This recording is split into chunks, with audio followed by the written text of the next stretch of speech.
Halo guys, balik lagi sama gua Lucky ID. Seperti biasa sebelum mulai videonya, buat kalian yang sudah dukung channel Lemin selama ini, terima kasih banyak. Buat kalian juga yang belum subscribe, silahkan di subscribe karena subscribe itu gratis, tidak bayar. Dan buat kalian juga yang sudah donasi, terima kasih banyak, semoga dilancarkan rezekinya, amin. Sebelum mulai videonya, alangkah baiknya untuk kalian like video ini dengan uang parkir guys. Terima kasih dan selamat menonton. Kita basa-basi, kita baca novel Martel Back chapter 5792. Di sini diceritakan sejak Lantinta telah menginvasi 3000 dunia dan menginvasi berbagai domain besar sebelum munculnya Tunggu Semesta, ras manusia Orde ke-9 dan Royal Lord Lantinta tidak pernah bertarung.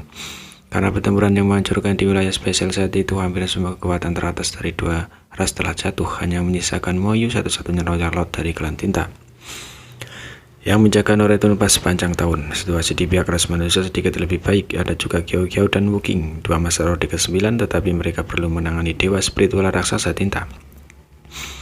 Tidak dapat menangani hal-hal lain secara alami. Tidak ada pertempuran antara master teratas. Kultivator generasi yang lebih tua lebih baik. Mereka telah menyaksikan intensitas pertempuran tingkat ini sebelumnya, tetapi bagaimana generasi baru kultivator ras manusia memiliki kesempatan untuk menyaksikan pemandangan seperti itu.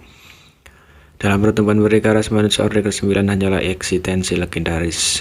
Pada hari ini, pertarungan antara Royal Lord dan Orde ke-9 meletus. Pertama Ouyang Li melawan Kyoyu, lalu Yang Gue melawan Monaye. Pada saat ini Yang Gue menggantikan Yang Gue dan mulai bertarung dengan Monaye. Gelombang kejut dari pertempuran menyambut ke segala arah, menyebabkan ruang di sekitarnya menjadi tidak stabil. Baru sekarang para master ras manusia melihat kekuatan sejati dari Master Orde ke-9. Kekuatan Yang Gue tunjukkan jelas lebih kuat daripada Yang Gue. Dan begitu dia bentrok dengan Monaye, dia benar-benar tertekan. Tombak naga Azure terbang bolak-balik, sungai ruang waktu berputar di sekitarnya, sekuatan 3000 Great Dao dan segala macam metode yang tak terduga muncul, menyebabkan bahkan seorang lawyer seperti Monaye tidak dapat menolak. Semangat ras manusia melonjak. Saat kritis telah berlalu, Yang Gue Orde ke-9 secara pribadi datang membantu mereka. Meskipun sulit bagi ras manusia untuk membalikan keadaan, setidaknya situasi di garis pertahanan tidak memburuk. Dengan Kiang San dan banyak veteran Orde ke-8 lainnya menyerang, pasukan Klan Tinta tidak akan mampu menembus garis pertahanan ras manusia dengan mudah. Ketika Ouyang Li melihat ini, dia dengan cepat menjadi tenang dan menstabilkan pikirannya. Dia telah bertarung dengan Kyoyu dan 8 penguasa wilayah selama ini. Dia tidak menderita kerugian atau mengambil terlalu banyak keuntungan dari mereka.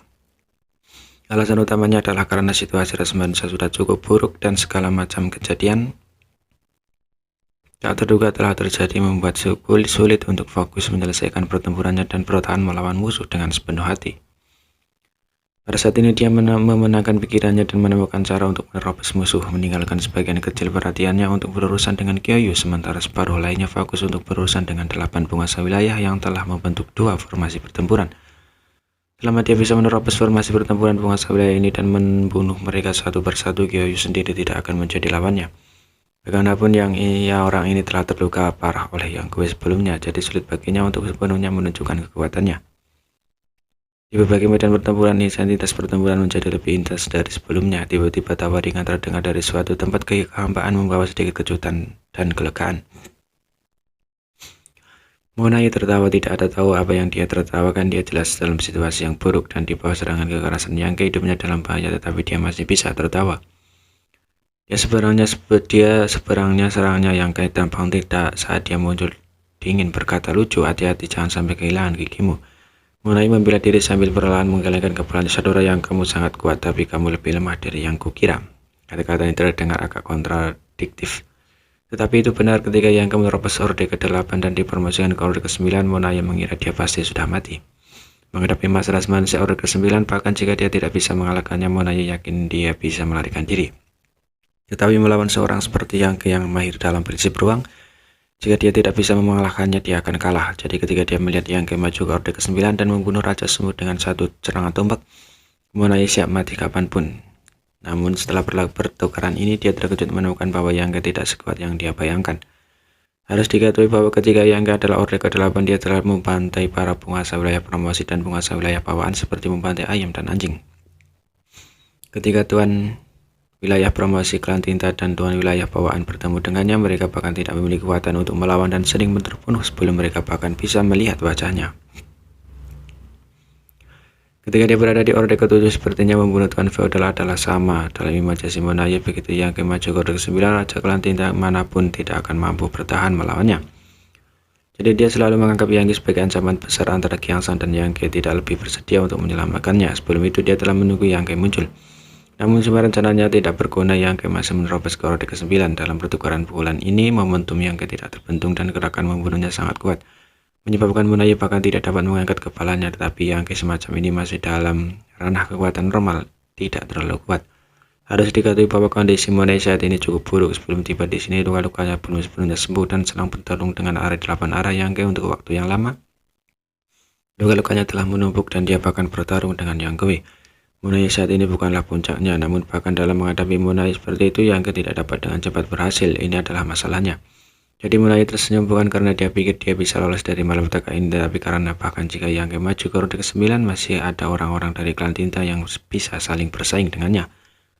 Paling tidak seorang loyal tua seperti Mo Yu jelas tidak kalah dengan Yang. Jika keduanya bertemu sekarang, itu mungkin seri. Tentu saja dia juga tahu bahwa Yang tidak berada di puncaknya, tetapi lalu apa? Di orde ke-9 kekuatan Yang tidak melampaui pemahamannya dan itu sudah cukup. Yang kira-kira tahu apa yang dia tertawakan, tetapi dia juga dibunuh dengan ketidakberdayaan.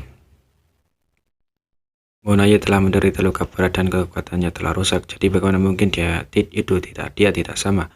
Pada saat ini Yang baru saja menerobos ke orde ke-9 dan tidak lagi berada di puncaknya. Belum lagi dia telah terluka dalam pertempuran sebelumnya dan telah terluka parah oleh serangan diam-diam Linwu. Meskipun dia telah menggunakan kekuatan surgawi ruang waktu untuk memulihkan sekitar 80% dari kekuatannya, dia belum sepenuhnya pulih.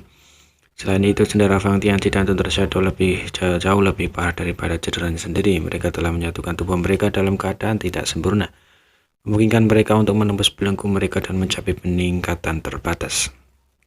Jika tubuh ras manusia dan tubuh monster utuh, Yang pasti dapat lebih kuat sekarang dan dapat dengan mudah membunuh Monaye. Namun pada saat itu Yang tidak punya pilihan selain menggunakan pil Heaven kualitas terbaik di tangannya untuk memikat Raja Roh Kekacauan. Dalam ketergesaannya untuk mengaktifkan seni normalisasi 3 bagian, dia tidak punya banyak waktu untuk mempertimbangkan hal-hal lain. Dia hanya bisa menggunakan metode ini untuk membantu ras manusia menyelesaikan krisis mereka. Bagaimanapun Yang dan Monaye tidak berada di puncaknya, jadi intensitas pertempuran ini telah sangat berkurang. Pertempuran sengit pun terjadi. Yang dengan cepat melirik garis pertahanan ras manusia dan menemukan bahwa bahkan dengan patungan Yang sulit bagi mereka untuk menang. Tidak ada yang bisa dia lakukan tentang hal itu. Jumlah Raja Semut dan Tuan wilayah klan Tinta jauh lebih besar daripada jumlah massa ras manusia orde ke-8. Terlebih lagi setelah berita Monaye, para massa klan Tinta ini tidak lagi peduli dengan korban mereka sendiri dan sekarang menggunakan segala cara mungkin untuk menerobos garis pertahanan ras manusia. Dari waktu ke waktu penguasa wilayah dan penguasa orde ke-8 akan mati di tempat. Kekuatan Tinta mereka akan meledak, kekuatan dunia mereka akan runtuh, dan alam semesta kecil akan meledak. Semua orang tahu bahwa dalam